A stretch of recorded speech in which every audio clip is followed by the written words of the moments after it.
Retro. Are you an aspiring Jedi, or do you dabble with the dark side of the Force? Regardless of whether you fancy yourself a defender of the light or an aspiring Sith Lord, you're going to need a lightsaber. Podcast Stardust is pleased to partner with Saber Masters, the creators of high-quality, durable, and affordable lightsabers. Saber Masters is preparing to launch the Ultimate Lightsaber 2.0, and right now you can get 2 for the price of 1. So, check out the link in our show notes and go get your Ultimate Lightsabers from Saber Masters. And don't forget to use our referral code Stardust to save $10 at checkout. And each purchase using our referral code helps support Podcast Stardust. Hello there. This is James Arnold Taylor, the voice of Obi-Wan Kenobi, and you're listening to Dennis and Jay on Podcast Stardust. Their behavior is continuously unexpected. So uncivilized.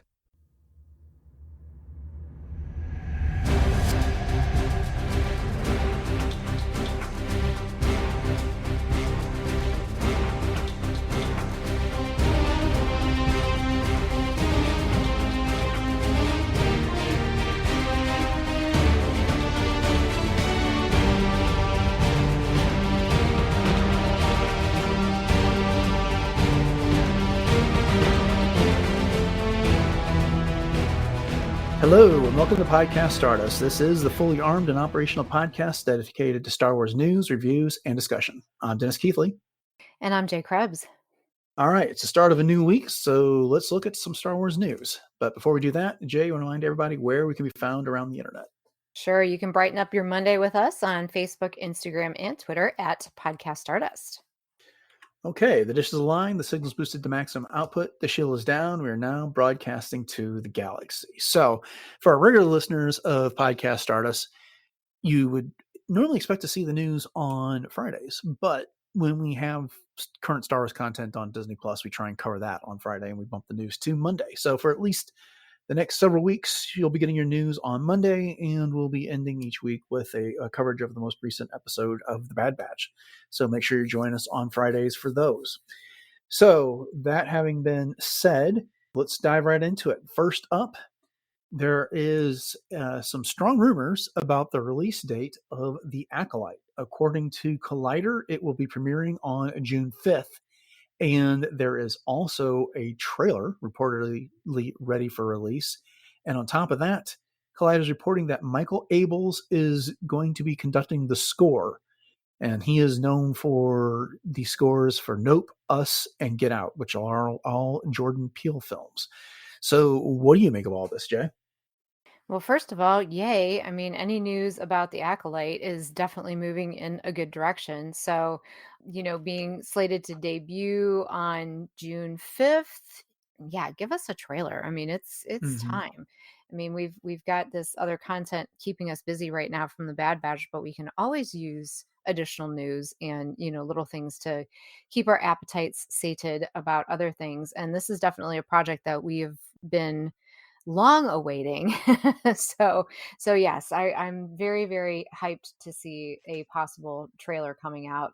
And as far as the composer is concerned for this, I've heard of those works before those movies and whatnot, and of course Jordan Peele, but that's a very interesting departure from, I mean, I know we have all kinds of different composers with Star Wars, but this thematically or musically, aesthetically speaking, seems a little bit off the beaten path, but I'm sure it'll fit, as far as what we've seen with the little teasers for The Acolyte and just the whole feel for when this is going to be set, that may, I'm sure it will be a good fit. Let's just put it that way.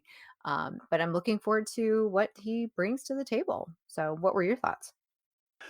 Well, Collider is not necessarily a Variety or Deadspin or one of those type, the Hollywood Reporter levels right there, but it's close. And so this seems like a strong rumor, which is why we're including it. It's also a very soft news week, if I'm being honest.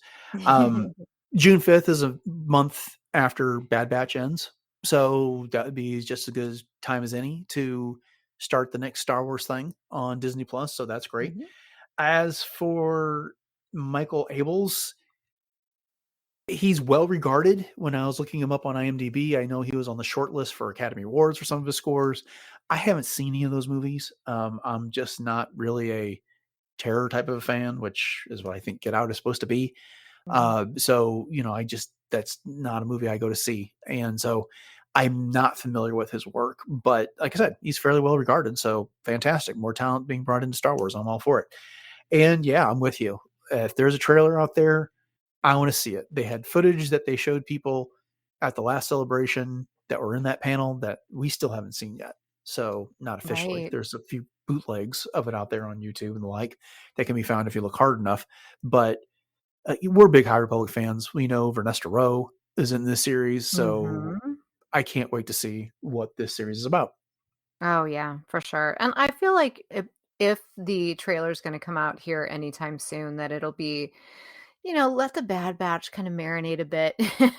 Yeah. Let's get through a couple of weeks, and then maybe we'll see a trailer, so that way, all of our squirrel attention can be, focused on the Bad Batch for a while and then give us something new. Yeah, and as far as the timing of the release, if the rest of the season of Bad Batch is as good as the first 3 episodes, then we'll definitely want a few weeks to digest that before we're Oh, getting yeah. into more Star Wars. So, but they've also got Skeleton Crew and season 2 of Tales of the Jedi to come out this year. So it's not like they can give it too much time because they Right. have plenty of other things to put out there on the calendar. Now, that being said, I wouldn't be terribly surprised if this means Skeleton Crew doesn't come out until like November and spill into 2025. Mhm. But And that's okay. I that's mean, just me I know guessing. we've been waiting for this stuff forever, but Mhm. it'll happen when it's gonna happen, and, I mean, our Star Wars cup runneth over. We've got so many projects to look forward to, and at least we know these are for sures, that they are definitely gonna be coming our way as opposed to, some of these other movie rumors that, as we say, "Star Wars giveth and Star Wars taketh away," like, it's a revolving door of movie rumors half the time, but, we've got some things that are confirmed, and I say that, with almost a quotation, air quotes around it, even though they've been announced, you just never know. I mean, things could change anytime. Right, right. I hate to be negative, but yay, Acolyte. Well, it has been the way Star Wars has worked out over the past few years, so I think it's Mhm. more realistic than negative. So, okay, well, moving on, the next story we have is that Star Wars Revisions received 2 Annie Awards at the most recent edition of the Annies, which are largely dedicated to animation and awarding various aspects of it. The first award went to Paul Young as the director for Screecher's Reach. So he won Best Director for that. If you don't remember, Screecher's Reach was a story that followed the young lady doll as she travels to Screecher's Reach with her friends to face her destiny. She ultimately meets a Sith, who was voiced by Angelica Huston in her first Star Wars role. We just got to hear her in her second on The Bad Batch. And Mhm. then the second award went to Ao's Song for Best Music. And so that award went to Marcus Wormstrom, Nadia Darius, Dineo Dutoit, Triggerfish, and Animation Studios. Triggerfish Animation Studios, I should say. So, one, that's interesting. Those were not my 2 favorite episodes of Visions from season 2, but I'm perfectly fine with the directorial award. That's pretty cool for Paul Young there. And then as far as the music, I honestly would not have been able to pick it out of a lineup. And so I went back and listened to it today on Spotify prior to recording this, Jay, Mm. and it was fine. Do you remember it or do you have any memory of it? Honestly, it's been so long since we've digested Visions that if Mhm. you're asking me about the specific music for each one, no. I mean, there's nothing that really stands out, unless actually there is one. It's the one that they did. It was the Spy Dancer, and I think that that's probably just because of the fact that it revolved around dance and Right. music. So that's like probably the only one for me, anyways, personally, that sticks out for music. Yeah, when I was listening to this today, it is about as far from Star Wars music as you can get. It is much more. I don't even know. I can't remember where this came out of, where they're located, and it doesn't really matter. But that short was about this, Ao, who was this girl who resonated with the Force by, through music. And so she was impacting the kyber crystals by singing. And, Mhm. there was the one where like her father was holding a kyber crystal and she sang and it like burnt his hand or so. And then Right. there was like, I think some sort of a Sith that shows up and they managed to defeat it. There's a Jedi there, but they, Ao uses her voice to empower the crystals and they defeat the Sith. And then so you recognize this gift in her. I remember when we talked about this season of Visions, I was slightly annoyed with this episode because it was one in a line of episodes where we just kind of had these disobedient children that were doing things over Mhm. and over Mhm. again. And so, I mean, I know all the studios created their stories independently, but that just got tiresome. I don't know what the competition was for the music in the Annie Awards and stuff like that. There's nothing wrong with it, but I'll be frank, it just didn't really stand out to me. Mhm. No, that's fair. Mm. And I was actually looking it up while you were talking, and the studio, as you said, was the Triggerfish that Mhm. was out of South Africa. Okay. So there was others, obviously all over the world. But yeah, you're right. It was interesting that all of these studios independently created these stories, and there were a lot of them that were kind of a coming of age rebellious streak kind of kids that, had to work through almost like a hero's journey to solve some sort of an issue for themselves, whether it be with the force or within themselves or their community or whatever. Mhm. Well, and as far as the Annies go, I just don't know enough about the field of animation these days to tell you what should have been nominated for what. But I just Yeah. want to take an opportunity to just kind of think back to uh, season 2 of Visions, which came out on Star Wars Day last year, May 4th. So we're not Uh-huh. quite at a year, but it's been going on a year for when those came out. And the first, we had 9 total stories. The two that we already talked about. We had Sith, which came out the Spanish studio, and it was the apprentice who had the cybernetic arm, and she has to defend herself against her old Sith master, which is one I was really Yeah. fond of. We have In Mhm. the Stars, which was the two sisters that were the last of their kind. They're fighting for their own survival. The younger sister invades the water processing plant, Mhm. and then her older sister shows up or something like that.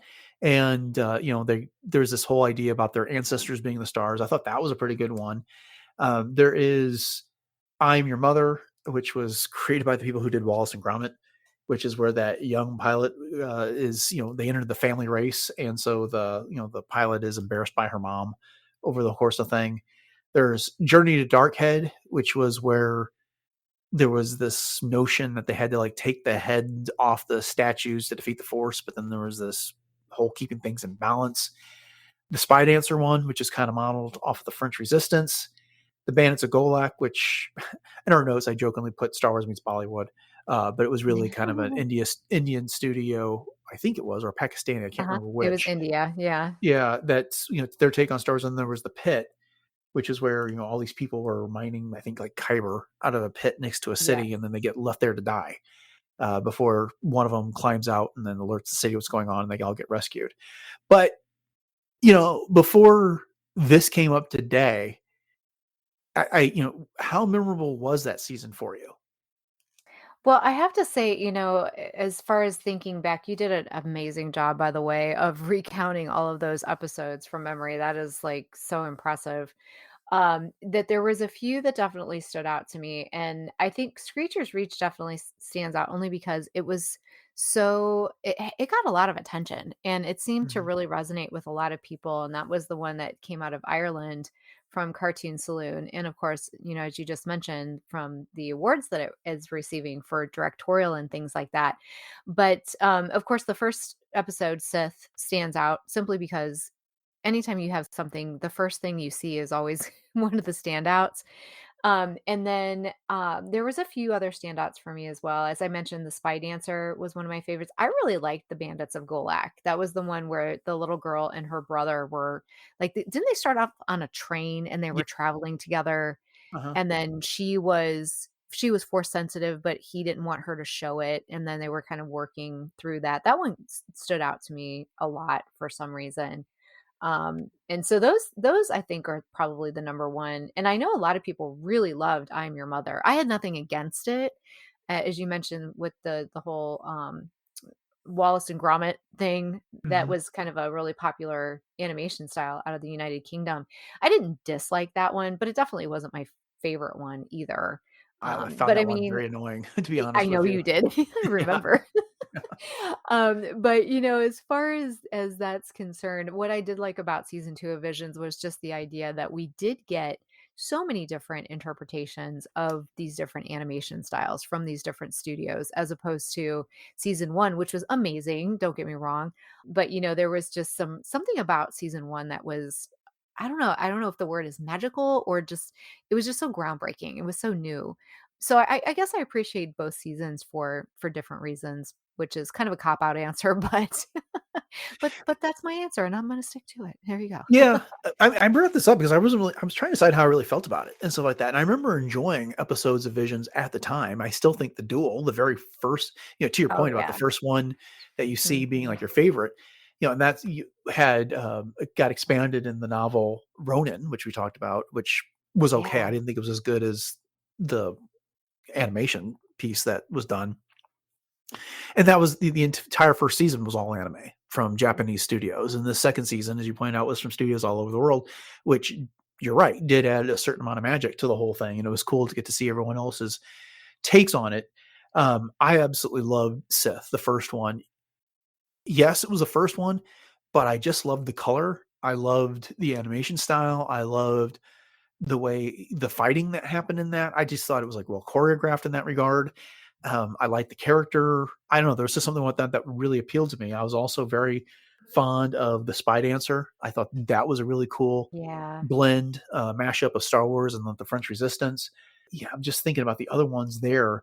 I also like the Bandits of Golak. It was kind of the India studio version of the Clone Wars Mhm. when complete with an Inquisitor in Yep. it. So Rebels, I guess, is more likely, but in that Right. almost in that Clone Wars style light, what it came down to, and then in the Stars, I thought was pretty cool too, just for the way the whole thing came down together. That was like the first one that featured a disobedient girl that got people into trouble, Yeah. um, but no, I mean it's interesting. I'd like to see another season of Visions and get other takes on the Star Wars saga. But it just struck me when I read that news about the awards. Is like, huh, How Song got an award for the music. I was like, and I could not pick that music out of a lineup. And so I went Yeah. back and I listened to it. So if you go to apps like Spotify and you Mhm. listen to the best of Star Wars collection, at least there for a while, they're integrating a lot of music from Visions in there. But it's so far different than what John Williams and John Powell and Giacchino and Kevin Kiner and even Ludwig Göransson were doing, that sometimes it felt like out of place in the Mhm. mix to me. And so I'd frequently just skip over it. But hey, it's not just the animation that is getting a different take, it is the music. And I think that's part of what you have to embrace in order to appreciate Visions. And so thank you all for joining me on my little voyage of self-discovery here, because I've just talked myself through this whole thing. Well, sometimes we gotta do that. That's part of the fun of this whole thing. But no, I think you're right in terms of the music, and I would have to go back and listen to it as well. But as you said, that was a good way to put it, to embrace it. And I'm sure that if I went back and listened to it, I would think, oh yeah, that fit that animation style and that fit the story that was being told at that time. So, but again, to be able to, as you said, pick it out of a lineup, I don't know that I could do that right now. Right, right. Okay, well, let's move on to our final story for the news this week. And that is that the classic Star Wars Battlefront 1 and 2 are coming to current consoles. So on March 14th, you'll be able to find Battlefront 1 and 2 on Nintendo Switch, PlayStation 5 and 4, Xbox Series X and S, Xbox One, and PC via stream for the price of $35.01. So this is probably going to be confusing to some people because we've just had Battlefront 1 and 2 on these platforms. Well, if you are not aware, back in the days of consoles like PlayStation 2, there was an earlier version of the Battlefront franchise. Did you ever play those, watch those, check them out at all? Over my kid's shoulder, Colby won Mhm. when he was younger. He played it on the PC and he really enjoyed it. And, there would be times where if I was walking through the office or whatever, I would stop and I would watch him where he'd say, "Hey mom, like watch this part of the campaign." But I never personally played any of it. But I know it's definitely something that hits that nostalgia feel for a lot of Mhm. people, and I'm sure that's, along the same sort of a vein that we've seen with some of these other games that are coming back too, that are being remastered or re-released Yeah. or whatever. So, but did you play these? I'm trying to remember if I played the first one or not. I know I played the second one because it had the storyline where you play through as a clone and you eventually become a stormtrooper. And so it Mhm, was a Legends version of the evolution from clones to stormtroopers. And mhm, like you're in the 501st, so you're point of Vader's people there. And I never got the opportunity to play it like with a whole bunch of people. And I don't even remember what the requirements to do that were. If you had to hook up your PlayStation to the internet, or because I know I got to play it with someone else in the room, but this version features restored online play for up to 64 players. So yeah, you can do some incredible battles on there. But again, you can do that on the current versions of PlayStation. So I'm on current consoles. So I'm just curious how much of a success this restoration is going to be in light of the fact that there really is a superior version of this game already available for these consoles. mhm. Like I said, I think it's more the nostalgia factor than anything else, and just the fact that you can play with, like you said, up to 64 players. And there's also some other expansions like Hero Assault Mode. I know, I think it is oddly specific that it's being released for $35.01. Is there Yeah. a reason for that? I mean, do you know if there's any specific correlation between that number and something to do with Battlefront? You know what I mean? Like, No, that's I just think it's just the weird. new it's, the new 34.99, 3501. I don't know why. Yeah, But that's funny. that That's might funny. have something to do with taxes when you pay for it on certain countries. That's my Oh, guess. okay. But, Yeah. Yeah, that's a good um, guess, but yeah, yeah, no, it's certainly interesting. I've got fond memories of playing that game. You were mentioning games that have been remastered. Dark Forces has just got its yeah, remaster right. that's been come out and stuff like that. And um, there are classic games that are fun to go back to for the nostalgia. I don't disagree with that whatsoever. But after you play them for a while, they just don't hold up compared Mhm, to what's available tonight. Because games every year come out with new quality of life features, whether mhm, it's where they get saved, how difficult it is to reach objectives, how much sense the objectives make, how much guidance you get, what kind of tutorials are built into the game and stuff like that.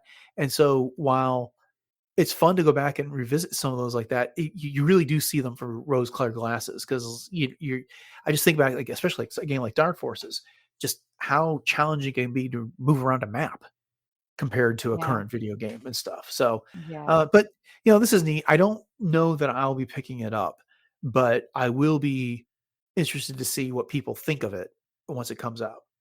yeah. I agree, and, there is this big resurgence, like you said, with a lot of these games being remastered and, as we said, like, re-released and things like that. Are there any others that are out there that you would like to see re-released again? Just even like we said, for the nostalgic purposes or somehow remastered to improve on some aspect of the game. I have a couple in mind, but I'm just curious if there's any for you. Let me think. You know, they've had re-releases of games that I played, like Rebellion, which was cool, which is a big fleet building game. Um, I'm also thinking. I know the game for the Phantom Menace was scheduled to come out on these consoles sometime soon if it hasn't already. Um, one that occurs to me that might be fun is the old Super Nintendo games that they made, one for each of the movies of the original trilogy.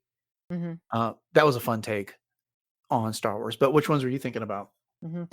Well, this is going way, way back, but I would love to get my hands on the old Empire Strikes Back Atari game.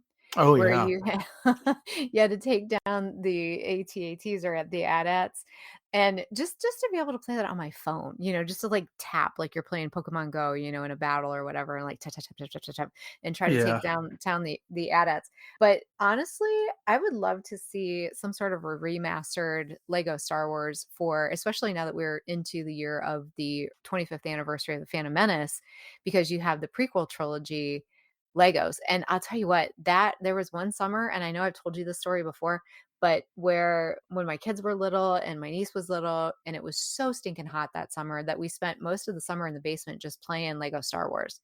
And even some of my kids at school, they have really fond memories of that. So I think that there might be a time coming soon where maybe that could be re-released on some newer formats instead of Mhm. things like, the Nintendo old consoles, kind of a thing. The GameCubes is what we always played it on.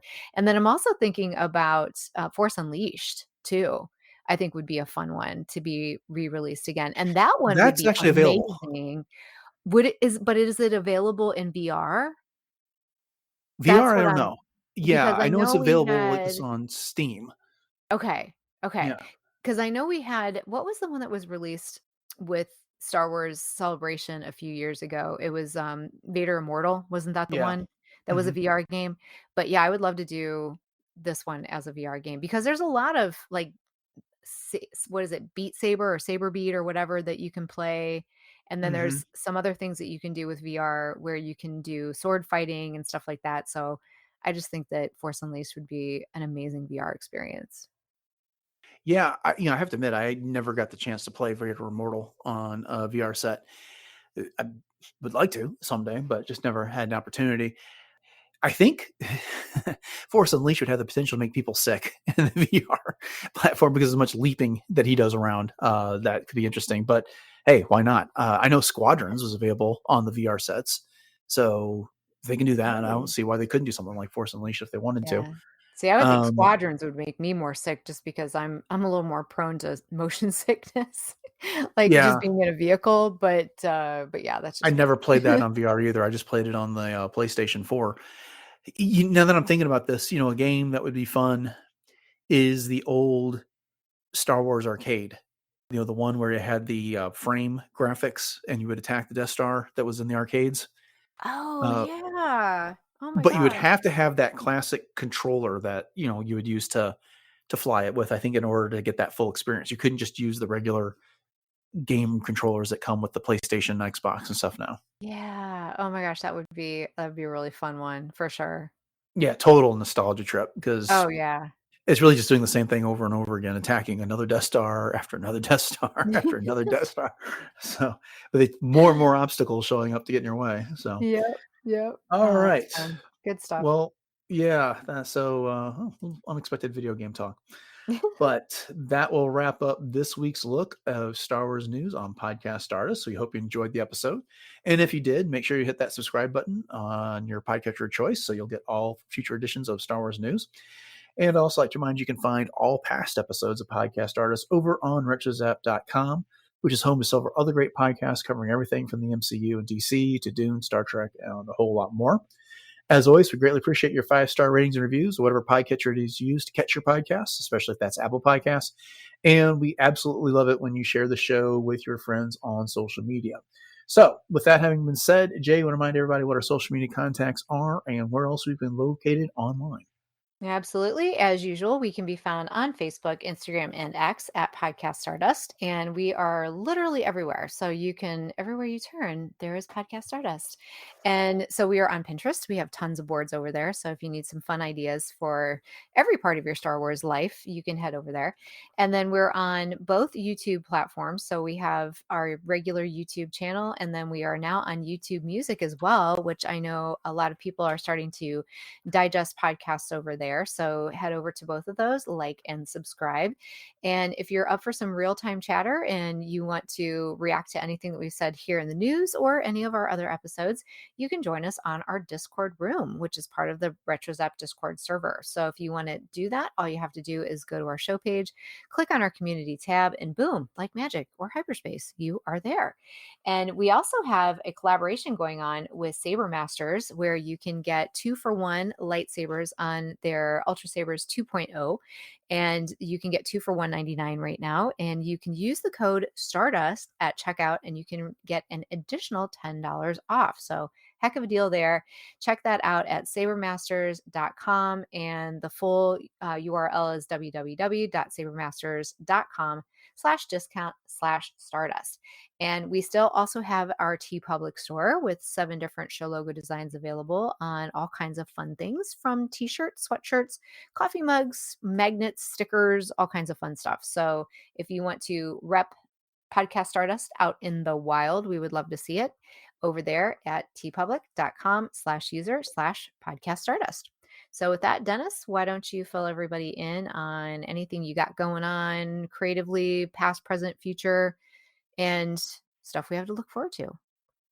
Sure. So my wife and I are eagerly anticipating the release of season 5 of Star Trek Discovery over on Paramount Plus. And when that happens, we'll be covering it on a weekly basis on Warp Trails, which is our Star Trek podcast that you can find exclusively on the RetroZap Podcast Network. RetroZap Network podcast feed. Well, got those on order. And so, again, just head to your podcatcher choice, look for the RetroZap feed, and you can find all upcoming episodes on that. If you want to find our previous episodes on previous seasons of Discovery, Lower Decks, Picard, and Strange New Worlds, then just head over to retrozap.com. You can find our page with all our past content then. Jay, you've got a lot going on cosplay, so lay it on us. I do. And I'm so incredibly grateful for all the opportunities that I've had. So if you want to catch up with all of my adventures, the easiest place to do that is on my Instagram, which is at j.snipscosplay. But I was recently on a Twitch stream with Vanessa Marshall, Hera herself, which was organized by Vanessa and Sam Sindula, which is another Hera cosplayer. And there was a bunch of other Hera cosplayers in the Twitch stream and other Hera aficionados.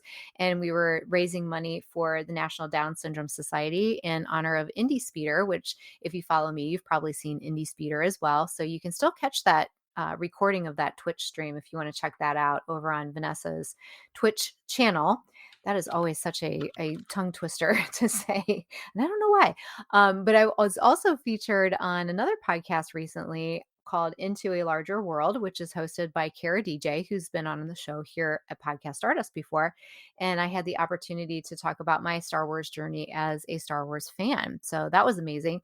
And then, of course, you can always catch me as my cosplay self, being Hera, Ahsoka, Fourth Sister, and the like. And I've got tons of things coming up here in April with different events. So next time I will fill everybody in on those updates. But again, just head over to j.snipscosplay for all the fun. Okay, so upcoming on the podcast on Wednesday, we'll be getting back into Star Wars Infinities with a look of their Return of the Jedi series. And then on Friday, we'll be getting back into Star Wars news. So with that, just want to say thank you for listening to episode 695 of Podcast Stardust, everyone. Have a great week. And until next time, may the Force be